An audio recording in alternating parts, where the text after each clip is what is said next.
আচ্ছা দেখো এখানে কি আছে, সৌরজগতে গ্রহের কথা। সৌরজগতে কটা গ্রহ আছে? 9টা না 8টা? সৌরজগতে কটা গ্রহ? কটা? 8টা না 9টা না 10টা না 11টা? কটা গ্রহ? বলতে গ্রহর কথাই বলছি। গ্রহ গ্রহ আর কি, বামন গ্রহ। আমরা বাংলা ধারাপাতে কি বলেছি, 9 নবগ্রহ, তাই তো? পরবর্তীতে জানা গেল কি যে সৌরজগতে 9টা গ্রহ না, কটা গ্রহ? 8টা গ্রহ। গ্রহের মধ্যে আবার ভাগ করে দেওয়া হলো। তাহলে একে বলা হচ্ছে গ্রহ, আর ওকে বলা হচ্ছে গ্রহ নয়, সেটাকে বলা হচ্ছে কি বামন গ্রহ বা ড্রাফট। একটা হচ্ছে গ্রহ আর একটা হচ্ছে বামন গ্রহ। তাহলে গ্রহ কাকে বলবো আর বামন গ্রহ কাকে বলবো জানিস?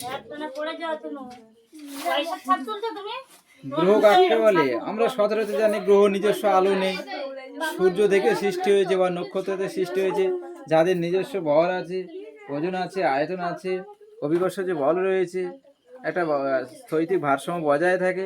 সব থেকে ইম্পর্টেন্ট যে বৈশিষ্ট্য সেটা হলো কি, গ্রহ তার নিজের কক্ষপথে অন্য কোনো মহাজাগতিক বস্তু যদি ঢুকে পড়ে তাহলে কিন্তু তাকে দূরে সরিয়ে দেওয়ার ক্ষমতা রাখে।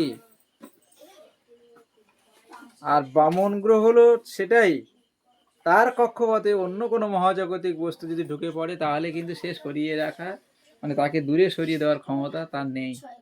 এই একটাই পার্থক্যের জন্য গ্রহ আর হয়েছে কিছু বামন গ্রহ।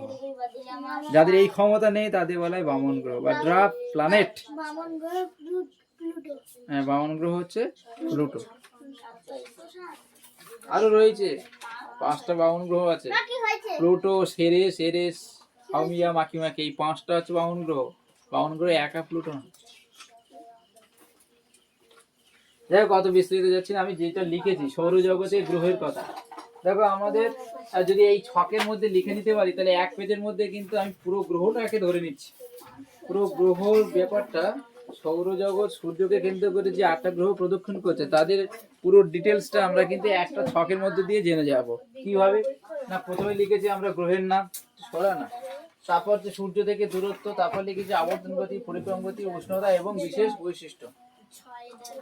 তাহলে প্রথমে কি লিখলাম আমরা, সেই ক্রমান্বয়ে যে যেমন ভাবে সূর্য থেকে অবস্থান করছে, কে কেমন, প্রথমে কে থাকে বুধ, তারপর কে থাকে শুক্র, পৃথিবী, মঙ্গল, বৃহস্পতি, শনি, ইউরেনাস, নেপচুন, এইভাবে পরপর লিখে যাবে।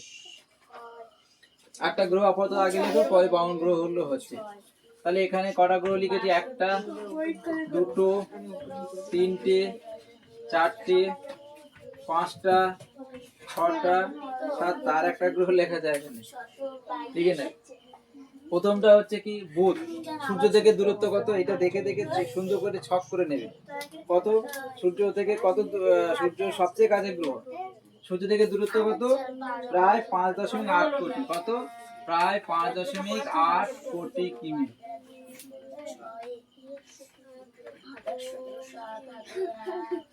কত? সূর্য থেকে কত? 5.8 কোটি। আর কিমিটা যদি এখানে না লেখো তাহলে পরে তুমি এখানে কিলোমিটার লিখে দিতে পারো। কিলোমিটার, তাহলে 5.8 কোটি। তাহলে বুধ কত? 5.8 কোটি। শুক্র কত? ঝপঝপ করে আমরা লিখে নেবো 10 কত? 10.7 কোটি। 10.7 কোটি শুক্র গেল। পৃথিবী কত? প্রায় 15 কোটি। 15 কোটি। তারপরে মঙ্গলে কত? 22.8 কোটি। দেখো একদম সহজ, 22.8 কোটি। তারপরে হচ্ছে কি বৃহস্পতি কত? 77.8 কোটি। তারপরে কত হচ্ছে শনি? হচ্ছে 142.8 কোটি, 142.7 কোটি। ইউরেনাসের কত? না 287 কোটি। তাহলে পরপর একটা ছকের মধ্যে লিখলাম। বারবার এই সূর্য থেকে দূরত্ব কথাটা কিন্তু বারবার আমার লিখতে হচ্ছে। আমি কি বারবার লিখতে হচ্ছে? তাহলে বুধ সূর্য থেকে দূরত্ব কত? 5.8। শুক্র সূর্য থেকে দূরত্ব কত? 10.7। পৃথিবী সূর্য থেকে দূরত্ব কত? 15 কোটি। মঙ্গল সূর্য থেকে দূরত্ব কত? 22.8 কোটি। বৃহস্পতি সূর্য থেকে দূরত্ব কত? 77.8 কোটি। শনি সূর্য থেকে দূরত্ব কত? 142.7 কোটি। ইউরেনাস সূর্য থেকে দূরত্ব কত? 187 কোটি। তাহলে আমি শুধু দূরত্বটা লিখে যাচ্ছি, আমি বারবার একই জিনিস আর লিখবো না। 2 নম্বর হচ্ছে আবর্তন গতি। বুধের আবর্তন গতি কত? না, বুধের আবর্তন গতি হচ্ছে 58 দিন 17 ঘন্টা। 58 দিন 17 ঘন্টা কত? 58 দিন 17 ঘন্টা। সূর্যের কত? 243 দিন। 243 দিন, মাত্র 243 দিন। তারপরে পৃথিবী কত? না 23 ঘন্টা 56 মিনিট 4 সেকেন্ড। 56 minute 4 second. মঙ্গলের কত আবর্তন গতি? 24 ঘন্টা 37 মিনিট। 24 ঘন্টা 37 মিনিট। বৃহস্পতির কত? 9 ঘন্টা 50 মিনিট। 9 ঘন্টা 50 মিনিট। শনির কত? 29 বছর। এই আবর্তন হচ্ছে 10 ঘন্টা। 10 ঘন্টা। ইউরেনাসের কত? না, ইউরেনাসের হচ্ছে প্রায় 17 ঘন্টা। 17 ঘন্টা। এটা আবর্তন গতি গেল। এবার চলে যাবো পরিক্রমণ গতি। পরিক্রমণ কত? বুধের হচ্ছে কত? 88 দিন, 88 দিন। তারপরে শুক্রের আবর্তন হলো পরিক্রমণ গতি 225 দিন। 225 দিন। 225 দিন। পৃথিবীর কত পরিক্রমণ গতি আমরা সকলেই জানি? 365 দিন 5 ঘন্টা। 365 দিন 5 ঘন্টা 48 মিনিট 46 সেকেন্ড। মঙ্গলে কত? 687 দিন। বৃহস্পতি কত? 12 বছর। 12 বছর। শনির কত? 29 বছর 6 মাস। 29 বছর 6 মাস। ইউরেনাসের 84 বছর। সব বলে দেবো 84 বছর। আবর্তন গতি, পরিক্রমণ গতি, উষ্ণতা। ওই তো লিখেছে উষ্ণতা। 430 degree Celsius. 430 degree Celsius.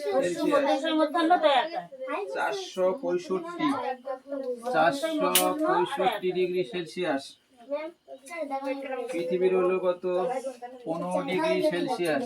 15 degree Celsius. মঙ্গলের কত?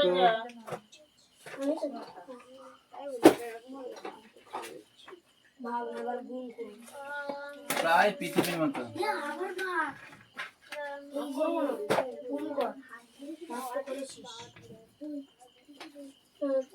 বৃহস্পতি কত? Minus 150 degree Celsius. উদাহরণ করবেন এইগুলো শনি কত? মাইনাস 184। Minus 184 degree Celsius. ইউরেনাসের হচ্ছে মাইনাস 216। Minus 216 degree Celsius. আমি করতেছি। কথা বলবি না তুই, একদম কোনো সাউন্ড করবি না। যা করবি তুই করবি, কারো সিগন্যাল দেওয়ার দরকার নেই। সূর্যের সবচেয়ে কাছে এইটা সবচেয়ে নিকটতম গ্রহ। কে?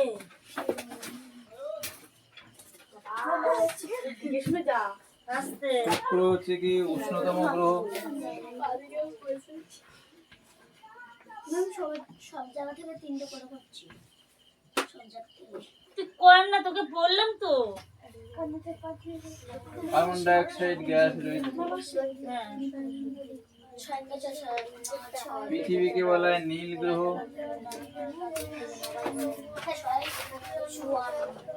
মঙ্গলকে বলা হচ্ছে লাল গ্রহ।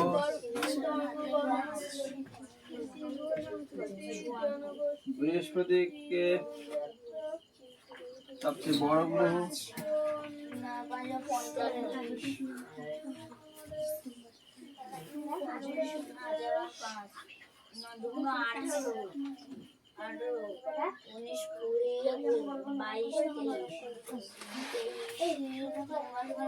সাতটি বলয় রয়েছে, আর ইউরেনাসের হচ্ছে কি শীতলতম গ্রহ।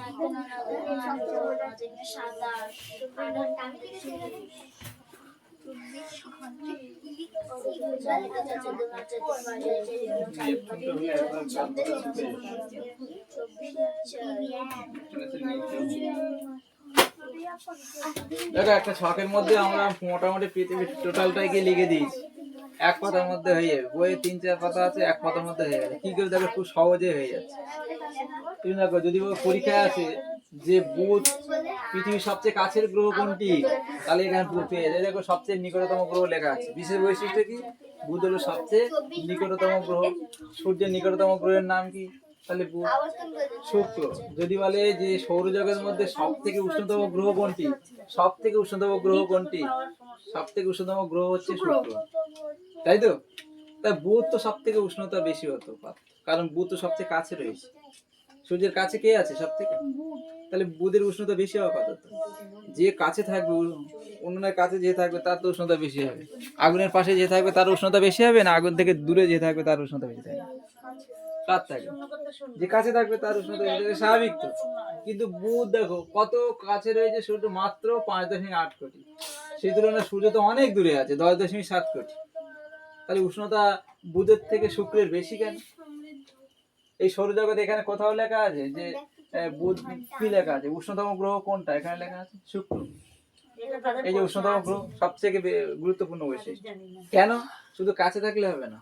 এই এখানে প্রশ্ন হতে পারে যে কেন শুক্রকে উষ্ণতম গ্রহ বলা হয়।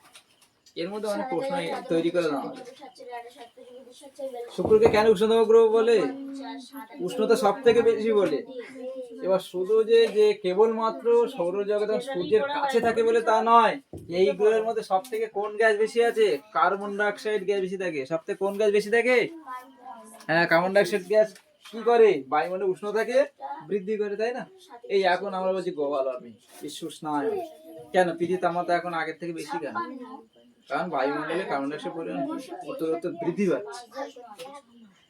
সে জন্মহার বৃদ্ধির জন্য হতে পারে, বৃক্ষচ্ছেদনের ফলে যাই কারণে হতে পারে, বা কসমেটিক দ্রব্য বা সিএফসি গ্যাসের কারণে হতে পারে। মূলত কার্বন ডাইঅক্সাইড গ্যাস যত বৃদ্ধি পাবে ততই কিন্তু বায়ুমণ্ডল উষ্ণ হবে। তারপর পৃথিবীকে কি গ্রহ বলা হয়? দেখো একটা বিষয়, পৃথিবীকে কি গ্রহ বলা হয়?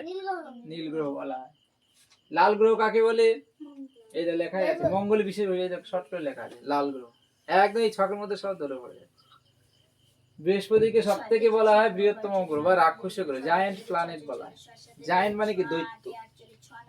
জায়ান্ট প্ল্যানেট মানে রাক্ষসে গ্রহ বলা হয়। সব থেকে বড় গ্রহ বৃহস্পতি, তাই জন্য ওর অভিকর্ষ বলো সব থেকে বেশি। শনির একমাত্র এমন একটা গ্রহ আছে সৌরজগতে যার বলয় দেখা যায়। কোন গ্রহ? শনি। কটা বলয় দেখা যায়? মানে রিং এর মতন বলয় রয়েছে শনিকে ঘিরে, 7টা। গ্যাসীয় বলয়, গ্যাসের বলয় রয়েছে। ইউরেনাসকে সব থেকে শীতলতম গ্রহ বলা হয়। এই সৌরজগতের গ্রহের মধ্যে সব থেকে ঠান্ডা গ্রহ কোনটা? ইউরেনাস। তাতে নেপচুন তো সবচেয়ে দূরে থাকে। আরেকটা গ্রহ এখানে রয়েছে, নেপচুন সব থেকে দূরে আছে, অথচ ওর তাপমাত্রা কম নয়। সবচেয়ে তাপমাত্রা কম আছে ইউরেনাস।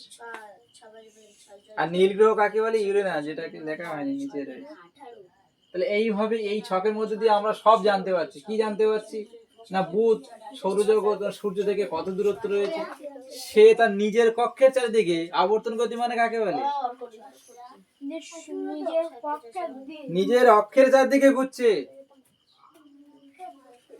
তাকে বলা হচ্ছে কি? আবর্তন গতি। যেমন পৃথিবী তার নিজের অক্ষের চারদিকে একবার ঘুরে আসছে, মানে নিজের মাঝখানে যে অক্ষটা রয়েছে সে চারদিকে একবার ঘুরে আসছে। নিজের চারদিকে এই যে নিজে একবার ঘুরে আসা, এটাই বলে আবর্তন গতি। আর পরিক্রমা গতি কাকে বলে? সূর্যকে কেন্দ্র করে তার চারপাশে একবার ঘোরাকে বলা হচ্ছে কি? এইভাবে ঘুরে ঘুরে সূর্য যখন ঘুরে আসে বলে পরিক্রমা। এভাবে এক পাক খেলে, হ্যাঁ, নিজের চারিদিকে এক পাক খেলে সেটাকে কি বলবো? আবর্তন গতি। আর পরিক্রমা গতি কাকে বলবো? ওই সূর্যের চারিপাশে পাক খেয়ে হ্যাঁ, একবার আসলে সূর্যের চারিপাশ একবার ঘুরে আসতে যে সময় লাগে সেটাকে বলা হয় পরিক্রমা গতি। নিজেও ঘুরছে, আবার সূর্যের চারপাশেও একবার প্রদক্ষিণ করছে, এটাকে বলা হয় পরিক্রমা গতি। আর এখানে দেওয়া আছে প্রত্যেকটা গ্রহের উষ্ণতা, কার কত উষ্ণতা সব দেওয়া আছে। এইখানে লেখা আছে 430 ডিগ্রি, 465, দেখো সবচেয়ে বেশি কার, এই যে 465 ডিগ্রি সেলসিয়াস কার, শুক্রের। সব থেকে উষ্ণতা এই তো লেখাই আছে কত ডিগ্রি উষ্ণতা। তাহলে এই ছকটা ঘুমাতে যাওয়ার আগে আগে পড়ে নেবে প্রত্যেকদিন। তাহলে দেখবে প্রত্যেকটা সৌরজগতে তার আবর্তন, তার পরিক্ষ কত, সূর্য থেকে দূরত্ব কত, তার উষ্ণতা কত, তাকে কি বলা হয়, তার এক্সট্রা যে স্পেসিফিক যে বৈশিষ্ট্য সেগুলো কিন্তু ওখানে পেয়ে যায় একটা ছকের মধ্যে। সবসময় বড় জিনিসকে একটা সুন্দর ছকের মধ্যে দিয়ে পড়তে হয়, তাহলে খুব সহজে মনে রাখা যায়। মানে ওইভাবে ধরলে 3-4 পাতা মুখস্থ করতে পারবে না, এই বুদ্ধি করে নিজেকে এক কথায় তৈরি করে নিতে হবে। এইটা কালকে পড়ে আসবে, এখান থেকে ধরা হবে। এখানে প্রচুর প্রশ্ন আছে, এখানে অন্তত কয়েকশো প্রশ্ন তৈরি করা যায় এই 106 এর মধ্যে দিয়ে। বুঝতে পেরেছিস? বলো উষ্ণতম গ্রহের নাম কি? গ্রহের নাম শুক্র। নীল গ্রহ কাকে বলে? শীতলতম গ্রহ কাকে বলে? শীতলতম গ্রহ কাকে বলে? ইউরেনাস। ইউরেনাস। কোন গ্রহে বলা আছে? শনি। লাল গ্রহ কাকে বলে? মঙ্গল। কেন? কারণ এখানে লোহা বেশি, এই যে ফেরাস, এই লোহার পরিমাণ বেশি আছে, সেই কারণে একে লাল গ্রহ বলা হয়। লোহা মাটির সঙ্গে মিশে গেলে কি হয়? লাল বর্ণ ধারণ করে, তাই জন্য একে বলা হয় রেড প্ল্যানেট। তাহলে এই পর্যন্ত থাকবে, এটা ক্লিয়ার করে মুখস্থ হবে।